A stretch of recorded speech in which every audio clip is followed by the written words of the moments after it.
All right. And we're live.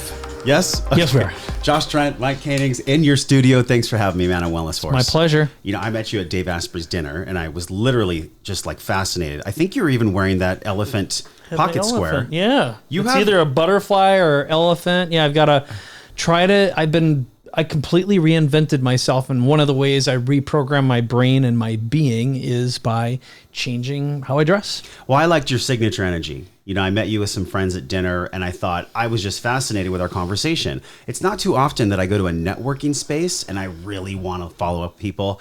You know, typically we all find ourselves like, whether you're an entrepreneur or just somebody going out to dinner, you'll want to like hang out with certain people afterwards. You were one of those people. And the more I dove into your work, the more I understood why. Because we're both aliens. We both have this connection to consciousness and spirituality and literally being the person that we're designed to be. You have this concept, being versus doing. I really wanted to dig into this today. You took a trip to Egypt at some point in your life. You were there with Tony Robbins. I think Neil Donald Walsh, I'm not sure, but I know Deepak Chopra, Wayne Dyer. Dyer. It was Tony Robbins that created a connection to make that happen, actually. What type of man were you in that moment when you were going to Egypt, and what brought you there in the first place? Well, I think it was the first time I went from being really, really broken to being somewhat not broken would be a good way of putting it. So here's what happened. I grew up in a very small, lower middle class environment, and my dad was a barber. He definitely did for a living. So he did a haircut and got paid. Yep. So, and I grew up in this environment where I always felt like I was born at the wrong place, at the wrong time, to the wrong family, in the wrong part of the world, and I hated being a kid. My life really began when I was 18 and I left home. And I started working the day I turned 16 full time, and I was always hustling to find an exit. And what happened, and I'll get to the answer the question, but Sure. The bottom line was I taught myself how to program when I was 14 because I wasn't good at school, I wasn't good at sports. Computer programming. I had the attention span of a bag of gnats. I guess I knew that was my way out. So if you fast forward a bit, I had started a business called Digital Cafe, a digital marketing agency. We were failing horribly. I, at one point, was about $250,000 in debt. I was paying my employees with credit card checks. Miserable. I was also married to my high school sweetheart, and the marriage fell apart. Suddenly, I'm broke, divorced. My business is a failure. Even though we had high visibility clients. And I watched a friend of mine go to a Tony Robbins event, and his life was absolutely transformed in a short period of time. And I said, next time I see Tony Robbins, that infomercial, I'm going to buy his stuff. What year was this? 96. 96. This is VHS style. Yeah. So I was literally watching an infomercial, and I responded to an infomercial and I bought it, which really defines a lot of what I ended up doing in my next iteration of life. But when I got Tony's stuff, I went to an event, and of course I got introduced to Power Talk. You get a couple of these cassettes that you pop in, and he interviewed really interesting people like Deepak Chopra, Wayne Dyer. So I started following Deepak and Wayne, and I went through a spiritual rebirth. I started practicing Kundalini yoga and meditating. I became a vegan. I quit drinking. I lost a bunch of weight. I mean, everything elevated, and I genuinely felt like I was vibrating at a different frequency. And I went to something called the Whole Life Expo. It was one of these live event places where they get a bunch of what I call fuzzy bunnies, feathers and crystals type of people together. Lots of white robes and like hanging big rocks from people's necks. Yeah. The whole deal. Every cliche you can imagine was there. And what happened next is I saw someone promoting an event with Deepak Chopra, Wayne Dyer, to Egypt. And by then, what I didn't say is, after being introduced to Tony, about a year later, my life had turned around. The business was being acquired by $1 billion ad agency. I became financially solvent, found some love. I mean, everything started turning positively. But I ended up going to Egypt. Wayne Dyer, Deepak Chopra. It was amazing. And I was around what I would consider high frequency aliens. Yeah. You know? Yeah. And Tony Robbins is definitely an alien. Oh yeah. Let's just throw that out there. No, he's a super fascinating guy. And in this particular instance, one of the great experiences, and there's an oh, by the way, which I started playing didgeridoo also. So I was doing a lot of breath work. I could tuve and sing and do circular breathing and all that kind of stuff. So, and I did, I just really got into it. So at one point, Deepak got us into the Great Pyramid, and we got to go into the center of the Great Pyramid where the Great Sarcophagus was, where they buried the big emperor. I don't remember which one. Yeah. Whoever was in the big. So he has a long name, whoever he was. Yeah. I don't know if I don't think it was Tutankhamun. He had Okay. a different one. That's why I can't remember. But in that room, it turned out to have a very crazy resonant frequency. Because I could chord my voice at that point, I was laying in the Great Sarcophagus in the center of the big pyramid, which some people consider to be energetically one of the most powerful energy vortices on the planet. More than Sedona. Yeah. Okay. Oh yeah. This is this is why they built where they built. Yeah. Right. And I chorded and I was like, "Blah," and the whole room shook, and there were like 60 other people in there, including Dyer and his wife at the time, and everyone chanted in, and we like hit this frequency. I had the experience, like the physical and spiritual experience of a true out of body / like an energetic flash. I had a physical equivalent of an orgasm. It was amazing, and I just like suddenly was sweating, and I like almost passed out, came to, and people pulled me out of the sarcophagus. I had no strength left.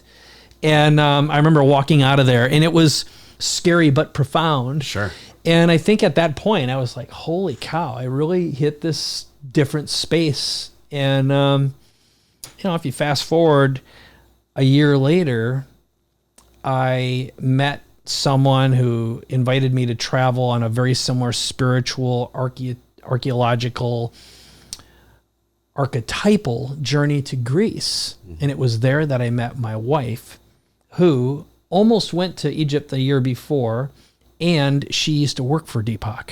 Wow. And used to run his event business. Yes. And the other person on the trip that I met was a woman named Ariel Ford, whose sister was Debbie Ford, a very, very famous spiritual guru, had been on Oprah, et cetera, et cetera. But Ariel was the #1 publicist for 11 New York Times #1 best-selling authors, including Deepak Chopra, Wayne Dyer, Neil Donald Walsh, worked with Jack Canfield, Louise Hay, Don Miguel Ruiz. I mean, all the great original, I'll say, kind of like spiritual folks. And she and I ended up starting a business together after I got married to Vivian, and we moved to San Diego, and the whole thing just evolved from there. Thank you, because I'm sitting in your home, this incredible studio you have here in your home, and Vivian's name is here on the wall. Yeah. Which is fantastic. Yeah, and she's my queen. I think about the way that we all want to do less. Everybody wants to do less.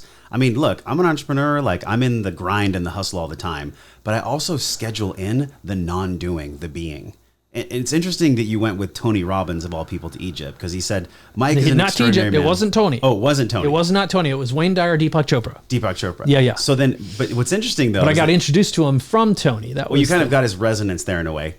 So he said about you, this is Tony Robbins about you. He's brought me insights on how to reach people on the internet are so valuable. This is a man you should deal with. Take advantage of what he has to offer. That was actually old from your YouTube. Have things changed since then for you? Well, so, wow, that's an interesting question. I'm trying to think how to best frame this. So I'll give you, again, a couple little nuggets, and then I'll answer the question. Yeah. So after moving to San Diego, the first person I called was a guy named Chris Hendrickson, who is a guy who answered the phone when I called from an infomercial and ordered Tony Robbins Power Talk, okay? Or Personal Power. And the first person I called when I moved to San Diego was Chris Hendrickson, who is my account rep at Tony Robbins. His wife is Pam Hendrickson, who worked for Tony for almost 20 years and produced most of his products. So as we evolved and our relationship evolved, eventually one day, Pam called me up and said, Tony really needs some help marketing online. Would you meet with him? I'm like, hell yeah. Yeah. I mean, no, absolutely not. Sure. And what ended up happening is I helped set up his first home studio, his video studio, then introduced him to Frank Kern, Jeff Walker, Russell Brunson, Brendan Burchard, That later led to Marie Forleo and a whole bunch of other online marketers, Dean Jackson, Dean Graziosi, and that ended up evolving into a relationship he had with Joe Polish. I mean, a lot of online marketing pioneers, some of the originals. And we helped him with a product launch, helped create a product called Money Masters, which was the equivalent of Power Talk, but with online marketers. In a lot of ways, I would say Tony was the guy who legitimized that online marketing space. But if you fast forward about 15 years after, for me, building and selling a number of businesses, I reached a point where I hated everything, just felt wrong. And hate's the wrong word. You felt misaligned in a way. Completely misaligned. And I had realized later on, the way I'd describe it is my soul hurt. And I had outgrown who I was, what I did, why I did it, who I did it for, and went on another journey. And that was just about 2 years ago. What kind of journey did you go on? Well, I will tell you that I had no excuse to feel the way I felt. And I was depressed. I had anxiety. I felt like I was a failure. I mean, stuff that wasn't real, right? But my body felt that way. My brain felt that way. I didn't want to get out of bed. And I felt trapped because, the world that I lived in, which was marketing and events and just go. And social media was the source of, it seemed like it was about creation and production. The whole thing. It was doing, and my soul hurt. I had outgrown everything, but it was like, this is what I know, right? I've been practicing marketing and doing this stuff for almost 30 years now. How many people can relate to this? Like doing something for so long and one day waking up and being like, nope, I'm done. This isn't me anymore. Yeah. So I had to escape, and I didn't think there was an elegant way to do that, but fortunately I reached out for support and help. I have my amazing wife, my son, but it got so bad. Like I can tell you, I don't have the courage to kill myself, but I wanted a truck to run into me and just take me out. And again, I have no excuse, right? Yep. It was like, but something was wrong. I think to some degree it was hormonal, but I wasn't drinking. I started working out like mad. I put my body first, but then really worked on becoming whole and present, focusing 100% on my family, energy, cleaning out and eliminating old traumas that were my driving force, which is a fear of not being enough, not having enough, running out. Primitive stuff. Yeah, all of us deal with trauma at some level. You mentioned this on your podcast with Dan Sullivan, which we'll link in the show notes. One of the coolest episodes I've ever heard. And it blew me away because this kind of pendulum of trauma that we all have. Sometimes the trauma swings really hard at certain points in our life. I've dealt with this too. I'm 39. I've done a lot of trauma work.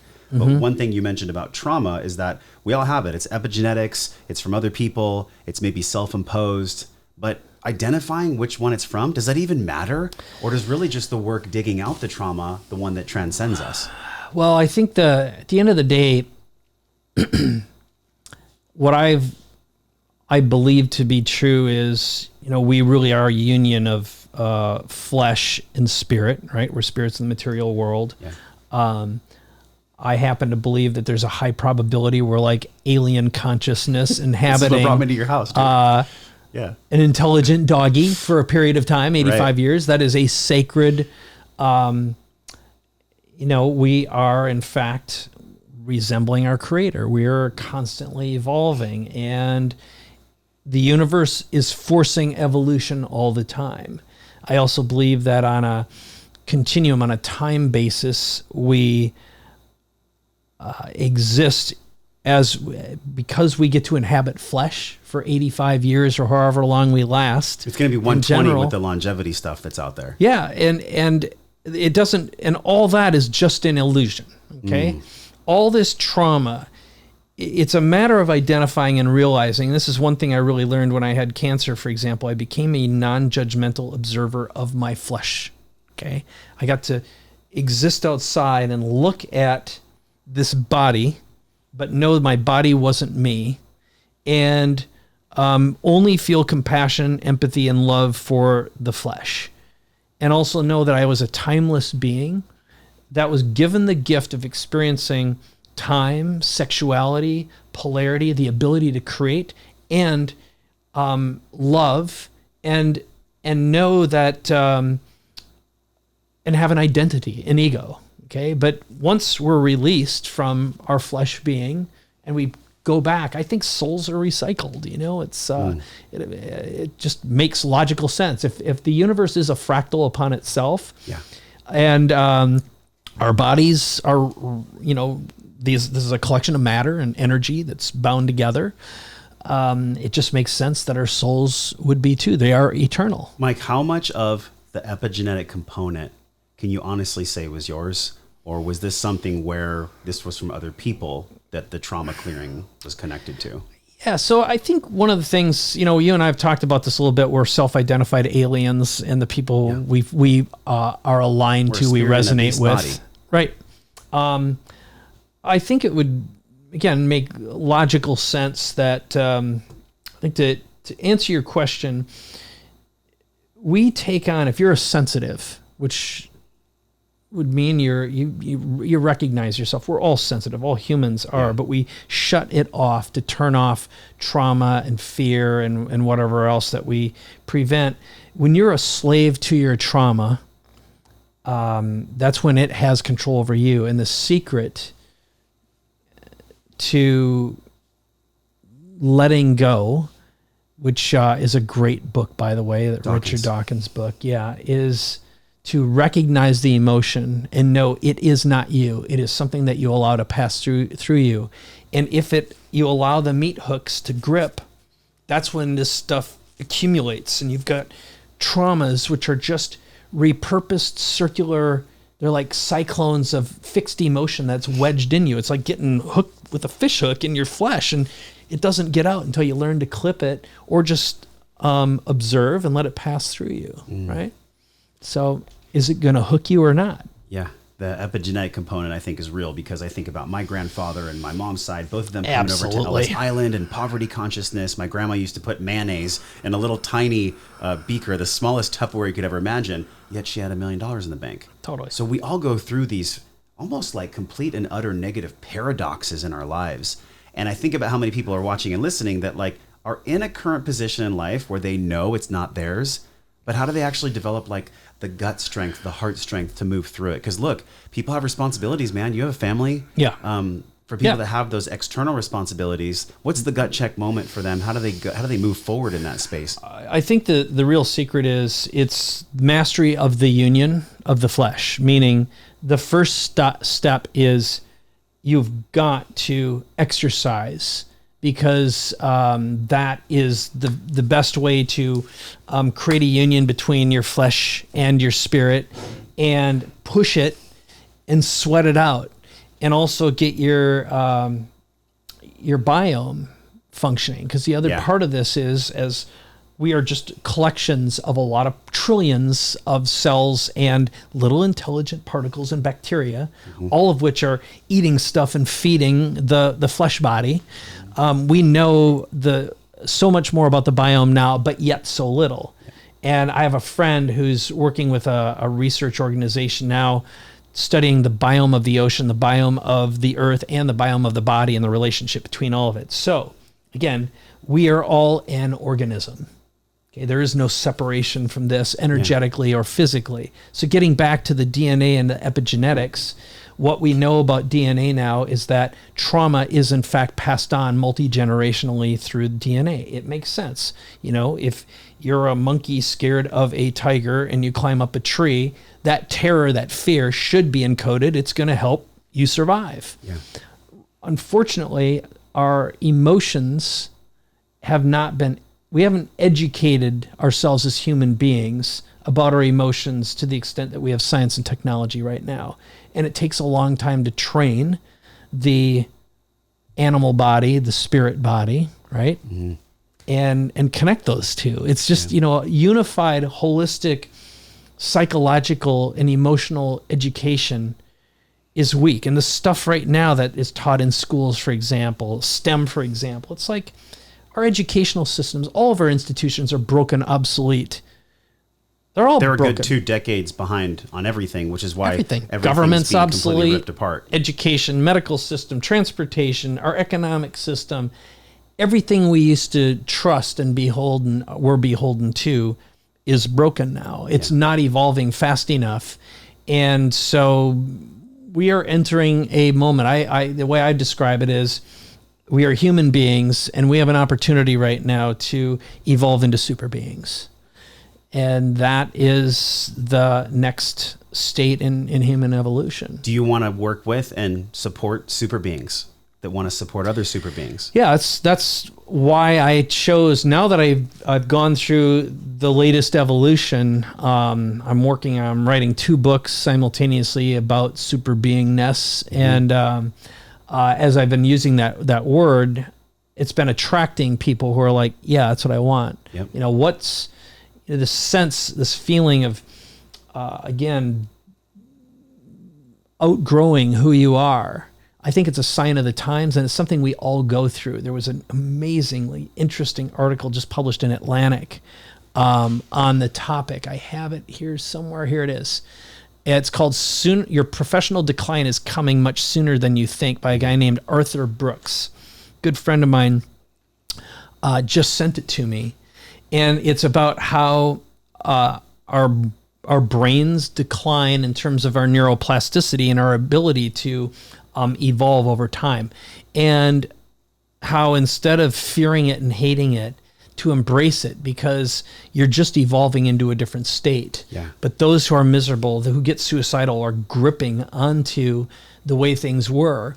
And there's something there. It's normal to evolve, and it's normal to accept this, but it's hard. Well, the learning curve is a bitch. Let's be honest. Like 1% or less of our brains, of our hominid brains, have grown past the swerve of human evolution and technological evolution. I think like 5 years ago, Moore's Law just went like a hockey stick. Mm-hmm. Maybe it's even before 5 years ago. Mm-hmm. So we're all trying to make sense of this rapid pace of change. And actually, what's interesting? I was reading Sandra Biskind's book called Code Breaker. I don't know if you've heard of her. And you brought up something where we're in this new phase where your old occupation, your old identity, your old anything is moving away faster. It's almost like sand flowing through an hourglass. And she talked about we're in this 4th phase as well, where we're understanding that we're in this age of spirituality in a different dimension. Yeah. How would you describe that? Like, what does spirituality in that dimension even mean for you as an alien who works with super beings? Well, the way I pose it is, again, if you look at this on a meta level, and also you think about on a quantum level, what I think science is proving, and our spiritual intuition has told us forever, and anyone who goes through multiple reinventions or spiritual incarnations, is that right now, I look at this moment in human history where we have an extremely low frequency government and government leaders.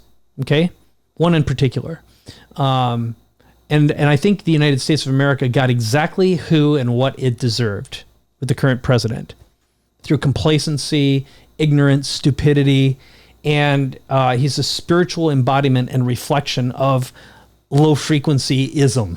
Yeah. And it's also emblematic or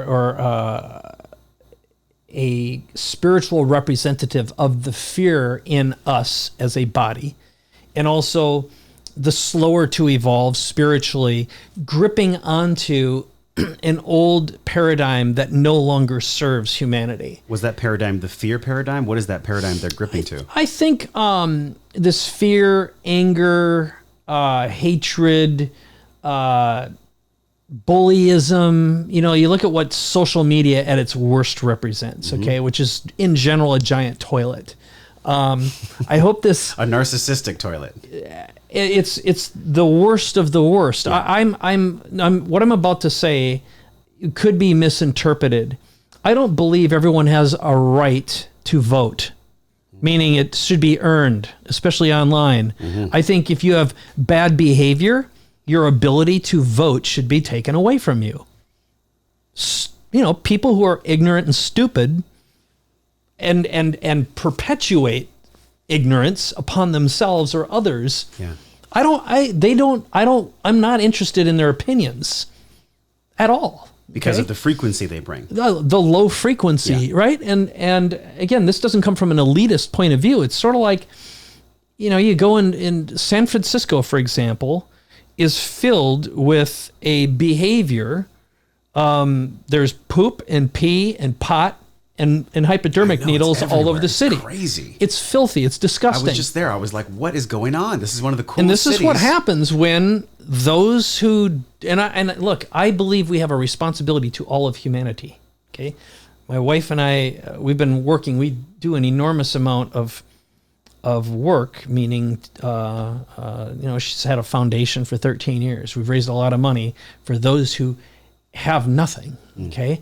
I believe we have a responsibility, and there's a point at which you've got to clean up the filth. When you become a menace to yourself and society, you know, I don't know. You could go down there. This isn't a particularly useful. It is a deep rabbit hole. But the net, getting back the paradigm. These people, is it a fear paradigm? What kind of a paradigm is it?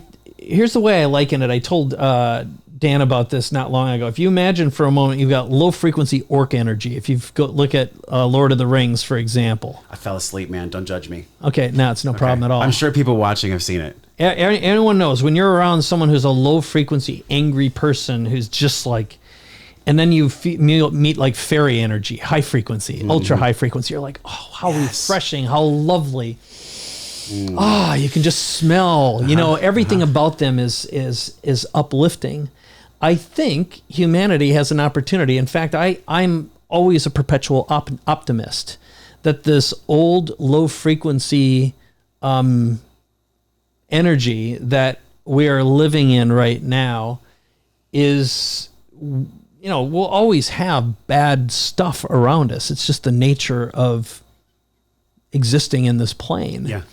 But I also have an enormous amount of belief that we are accelerating and we are evolving and we have more opportunities now than ever before to not only raise our consciousness, our energy, and do great things with enormous leverage.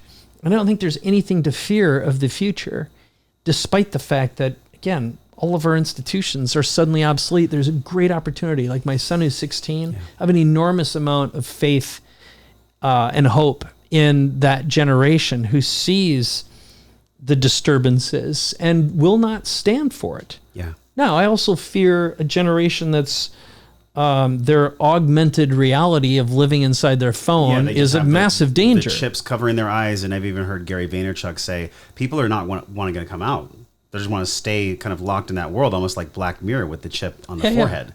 So that is a possible reality. Yet I love putting my attention. I'm like you. I want to put my attention on the high frequency because that's what drives me in life. That's what makes me feel like I want to do whatever the hell it is I'm doing. It's almost like we have a frequency garden and we're tending to the garden. That's what it is. How do you tend to your garden, man? Like, how do you stay? I mean, you're in a world where there's a lot of distraction. There's a lot of people that want your time, your energy, your mojo. Like, what's the health look like for you tending to the frequency garden? Yeah. Well, here's what I did. Part of the separation from the before was I created a very, very intentional plan, and I got rid of everything in between. So everything's a hell yeah or a hell no. So now I have free and ultra high end. So from a lifestyle perspective, over the time during this cleanse, I will say the spiritual and physical cleanse, I quit drinking alcohol for 8 months and got myself in the best physical shape of my life and focused on primary relationships, meaning my marriage, my relationship with my son, immediate family, closest friends. I basically cut myself off from almost everyone. I shut off all social media. I had some people monitoring it and doing stuff for me, but I wasn't there.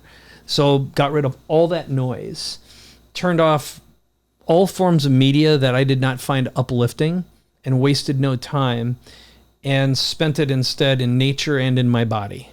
So as I consider that a spiritual exercise. Spent a lot of time in the ocean.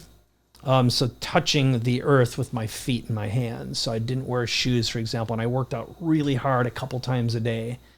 So I made that prayer for all practical purposes. And the way I imagined it is with every step. So I'd run out in the ocean every day, a couple times a day, the resistance of the waves. And I imagined that being a prayer giving glory to God. And I said, this is my purpose. I am here to elevate and give glory to the Creator. And then I would extend that into the rest of my life. And I'd ask myself, is this giving glory? Is this elevating?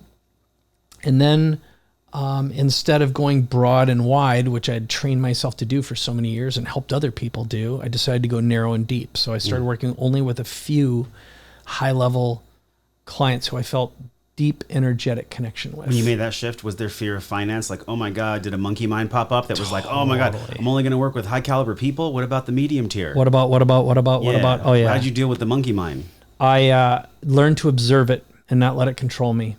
So historically, someone said something years ago that I hated and I loved at the same time. They said something along the lines of, Mike never met a dollar he didn't like. And they meant it in a positive way, meaning Mike is really good at creating marketing plans that attract a lot of people and generate money.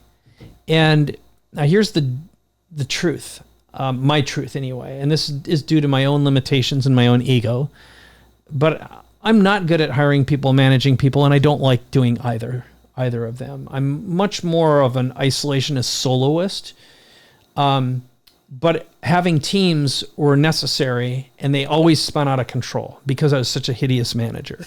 That's great self-awareness. And at the time, and I knew it, and it just, but it was always a battle. And I've chosen and managed badly many, many, many times. And it's cost me literally out of pocket millions and millions and millions of dollars. Not that the money is important, but again, energetically, it was a gigantic leak. Think of it like that. Yep. Right? And with that, the emotional leak that went along with the energetic leak and the financial leak, it was all one and the same. So what I did is I cut everything down to the bare bones, sold my studio, sold everything, the business, and I gave my team time. I said, this is what I'm doing. I'm going to wind everything down.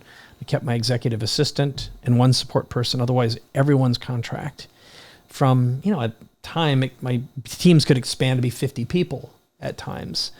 And with that, I bought so much time and also got really focused, saved like crazy. And, my wife and I have saved over time, so I didn't have to work for a chunk of time. Mm-hmm. But I just set up really specific goals that were attainable. Anytime I felt, here's what I really did, is I just would stop and not think and feel. Anytime an opportunity came along, and if it felt like it was pecking at me, I just said, it has to be a no. And I just stopped doing stuff. And instead I started being all the time, which meant I would show up, give myself energetically, and if it felt like it was going to nag or peck, I just stopped. And I didn't do it. This is so powerful, and it can bring up such a fear response in people because I think all of us in our gut, like we want to be in the being, but yet current responsibilities in monkey mind, the terror. We have to do. Yeah. So it is terrifying. It's terrifying. But you have to practice feeling it and realizing, here's the way I would frame it when I talk to other people. Cause I've, a lot of people have said, teach me how to do this. Teach me how to be tell me in how to my be. business. And the first thing is learning to observe. I mean, there's all kinds of little things, but I'd ask them the simple question, when's the last time you genuinely went hungry and you went without? For most people, it'd be a long time. I just did a 2-day fast. Yeah. That was by choice. I'm talking about not by choice. Right. Not like by choice. Like where you literally had nothing. I would say that's a fraction of a percent of people. Totally. Yeah. And it's like, nothing bad is going to happen. And more than likely, the last time that happened, it may have left in a huge impression, a lot of terror. Again, I had decades of horrible financial things of like literally, where in the hell is payroll going to come from? Holy shit, I'm tapping into the family jewel, the family nest egg and the jewels. And I got so stuck in the future thinking, holy, what's going to happen 3 months from now, 6 months from now, a month from now, a week from now, whatever the timeline is. We all have a timeline of where fear kicks in. Okay. And it could be 5 minutes from now, 5 days, 5 weeks, 5 years, whatever it is. But this is why you hear about multi-billionaires who are absolutely miserable. It's because they live in the terror of yesterday. They live in the trauma of yesterday instead of resetting and realizing that terror, that trauma served you. It helped you become who you are and all of your successes, and to acknowledge that dear soul and that trauma and thank it for giving you who you've become, and also welcoming yourself to the first day of the rest of your life, the first moment, the first minute of the rest of your day right now. And that is irrelevant. That attachment no longer serves who you wish to become and who you wish to serve. It's as if you're becoming friends with the trauma. There's a friendship instead of an anger or a resentment. Interesting. I would think more of it as an acknowledgement. I don't want to be friends with my trauma. F it. It did what it did. I have no need or desire to ever be attached to it or revisit it. Well, because you said in some way that it served you in the past. It doesn't serve us now, for sure. So I let it go. But I don't want to be friends with it. I mean, I don't want to be friends with a repeat sex offender, for example. Yeah, that's true. There's a historical precedent for that behavior. I have no need for it. So then, I'm happy to donate to a charity that serves that cause. All right, then, are we actually just living in a video game, possibly holographic simulation, where these traumas and these things come up? Even the language that you and I have used today, even just me coming to your home and speaking to people through a microphone that goes to outer space and down back to the earth. Where exactly are we? What are we doing here? What is this, man? So what's this all about? I'm working on a TED Talk right now on this specific thing. And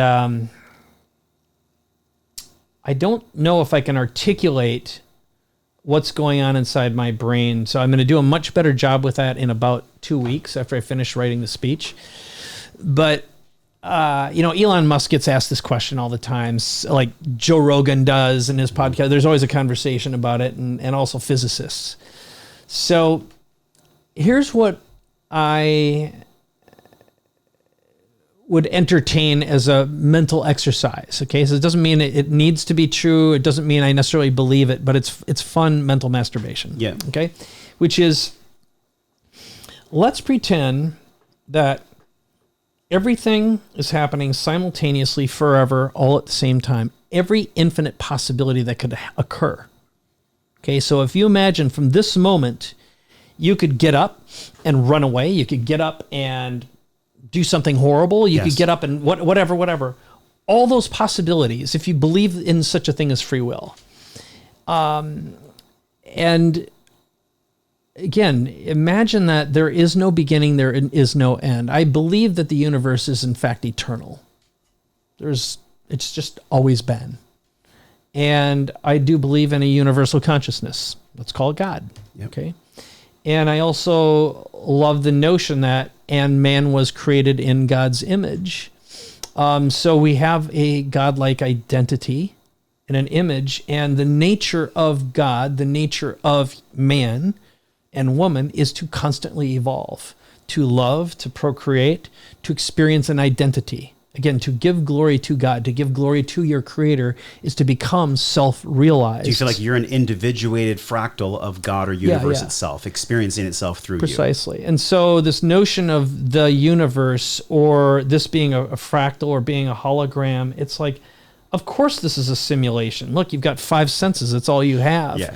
Now the question is this a man-made creation? And what I would argue is, we are created in God's image. I believe we have and are God within us, okay? We are, in fact, creators. That is what the experience of flesh is about. To become fully realized is to realize we are divine. We are a divine fragment or a shard that happens to have an identity, not all identities as the creator does. Yep. And so whether or not this is a man-made, so I think what we're on the road to do right now, if you look at it on a spectrum, there's a bunch of stuff online about orangutans who are fishing and using spears and a bunch of monkeys who are starting to use tools. They're just observing some new behaviors where they've learned from man or they learn amongst themselves, but it's advancing within lifetimes right now. Mm-hmm. I think the nature of all of the animal kingdom is to continue to evolve. Okay. And I think, again, whether or not God, creator, created man all at once, Adam and Eve, boop, here you go, or, beings evolved into man. Yeah. I think that's an irrelevant conversation. Not important, not interesting, completely unimportant.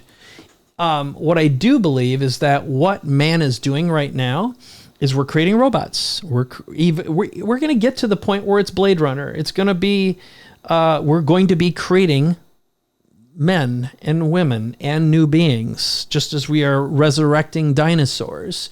We're creating universes within computers. And I just met with a gentleman who's developed an artificial retina last week. Okay. The retina can see. So in other words, you'll have a chip embedded in an eye that doesn't work anymore to replace the rods and cones. It provides 20/15 vision. Wow. Okay. That's like profound. It's a breakthrough. Better than our eyes. With now, there's drawbacks because you have to wear goggles. It has to be charged. Does this frighten you at all? Not at all. I think it's natural and normal. Yeah. There's nothing to fear because we are divine.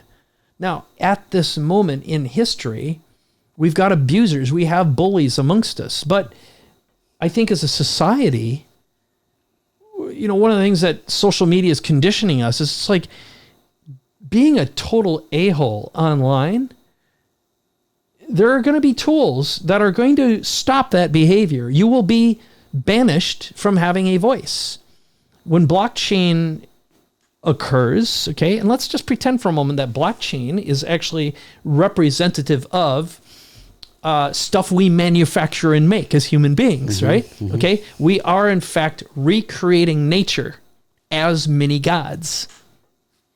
And it's holy work. It's divine work. We're giving glory to God. That's the way I see it. So it makes sense that in a short period of time, we're going to have a little filter and all of our behaviors might be running through a blockchain. We'll be like, oh my God, that's scary. Yep. It's going to be scary for a little while because some jerks are going to abuse it.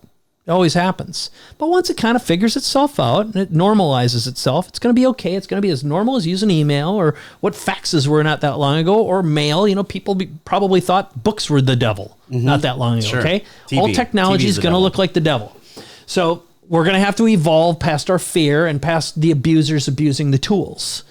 But as it normalizes, what I believe is going to happen, and we've seen this in, was it Black Mirror before, where you can decide to just shut someone off, okay? So someone who's a big a-hole, let's just say you turn on the Trump filter.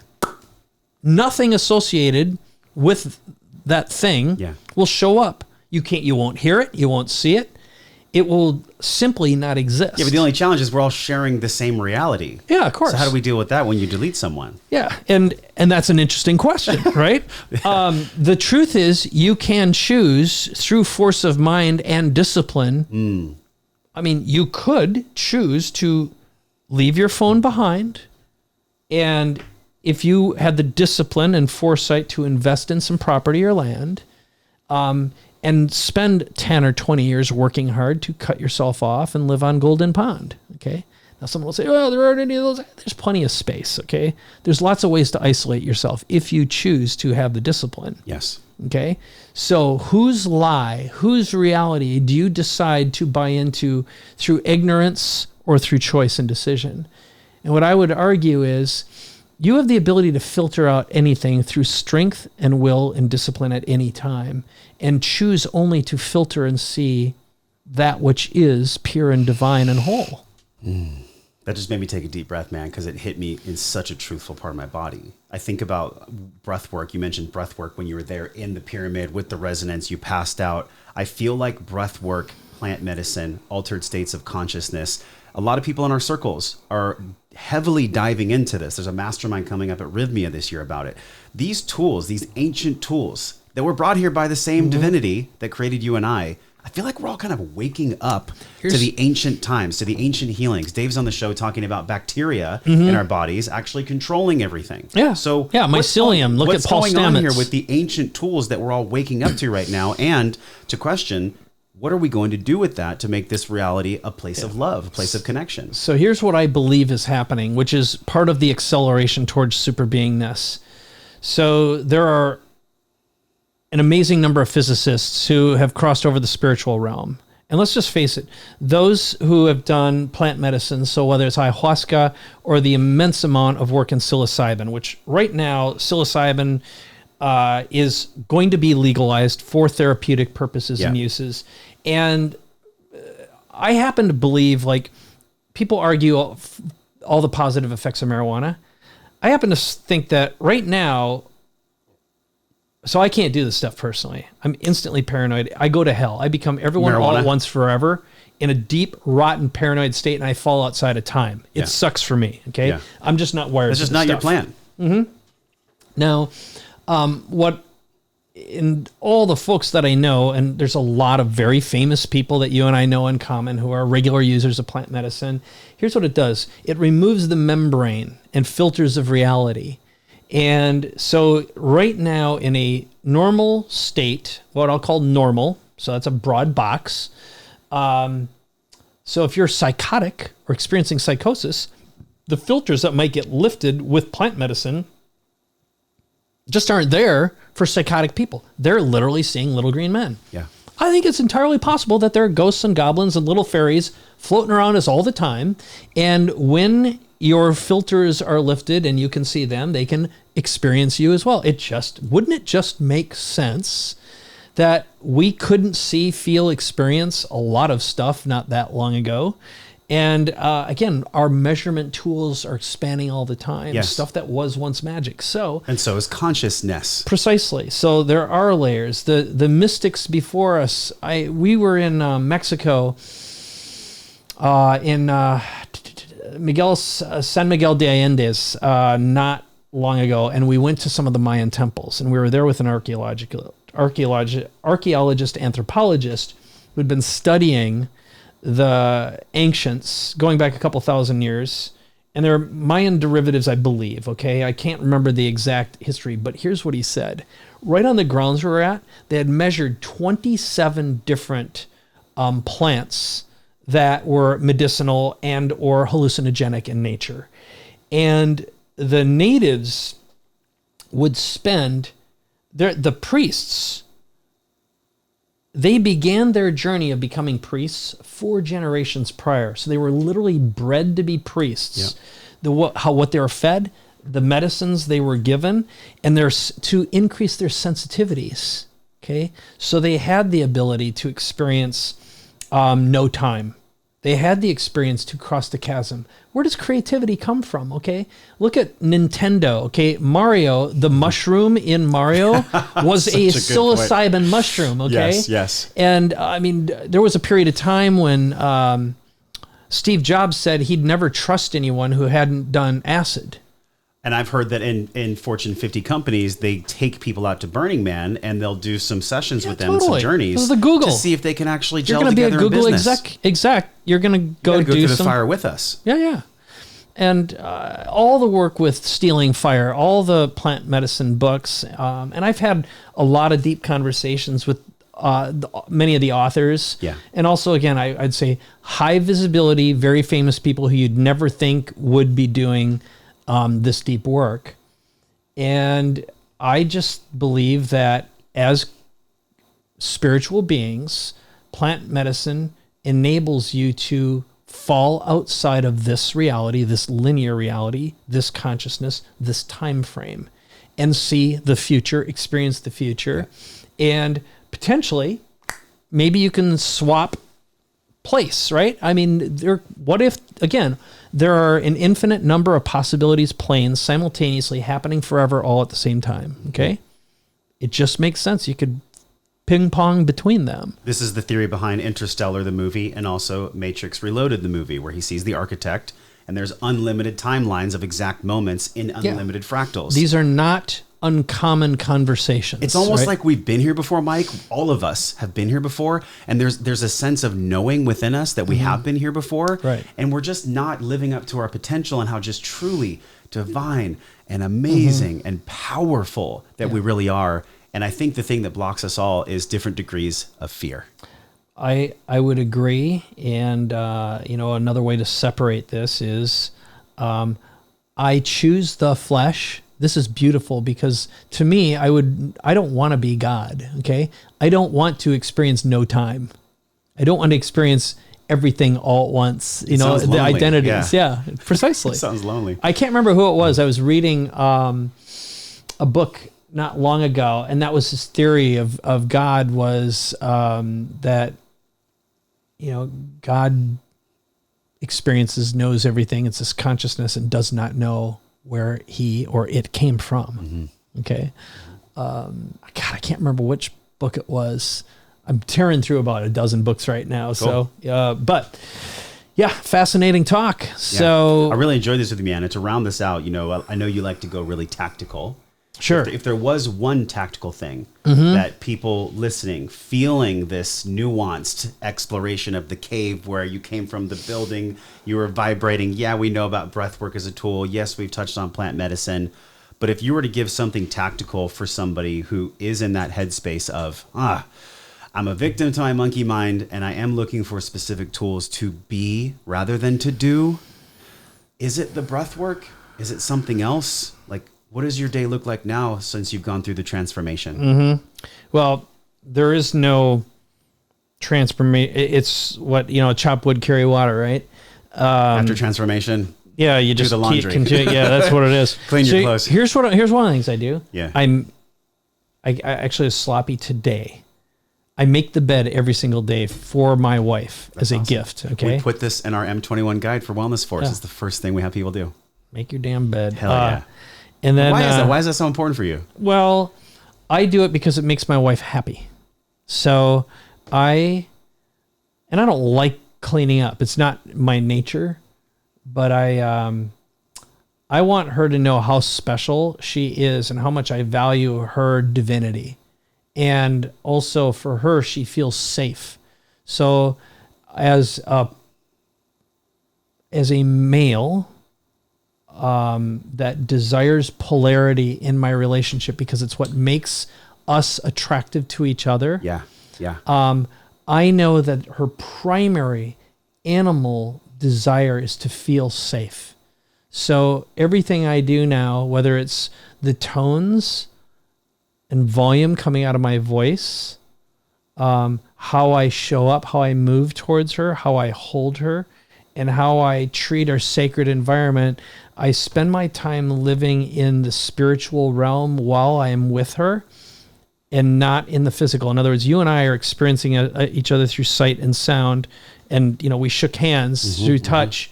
In this, I'm spending my time living in the spiritual world, always aware of it, and how energetically my emotions that become energetic objects affect her. And how my presence affects her and my son and those around me. So I think granularizing my attention to being present is what I'm focusing right now on in this current state. And again, thinking through that, how do I give glory to my Creator by embracing the divine and divinity? And I want to pause here because I think people watching, listening are feeling like, what Mike said might be too simple. Oh, what do you mean granular presence? What do you mean just make your bed? Like sometimes these things can seem so almost like mundane or beginner, but yet the question remains, like, are people actually doing them? Because I think everybody's hungry for every intelligence. single day. Yeah. And this is what we explore in the show, Mike, is this physical and emotional intelligence. Like, how do we live our life well, which is what's right behind you, through discovering this intelligence. And you've dropped some serious intelligence on us today. So thank you, man. Thank you for going through all these thresholds, being this beacon of high frequency for all of us. And that's what drew me to you, this energetic component. So thank you. And please answer this question for me at this intersection of physical and emotional intelligence, the discovering process which we're in. How do you define wellness? So in the middle of the physical and the emotional and the spiritual, what does wellness mean to Mike Koenigs? I think it's a holistic integration of body, spirit, relationship, conscious. It's staying conscious, remaining conscious. I think when I had cancer, for example, it was because I fell out of consciousness and I became a slave to my emotions, my hatred, my anger, my unconsciousness. And that disease was basically bad energy that pooled into tumors and, just about killed the host. And so the more time you're spending in a state of love and consciousness and giving and divinity, the purer you are. And the universe rewards that state of gratitude, especially when you learn to love yourself so much that you ask for what you desire and what you deserve, because you have exactly what you deserve right now all the time. I just got the biggest chill. I had a Psych K session yesterday that was 3 hours, and the exact statement you said was in my session yesterday. How's that for high frequency? Thank you for coming on the show, man. I appreciate it. It's my pleasure. Yeah, All right. This was fun. Okay.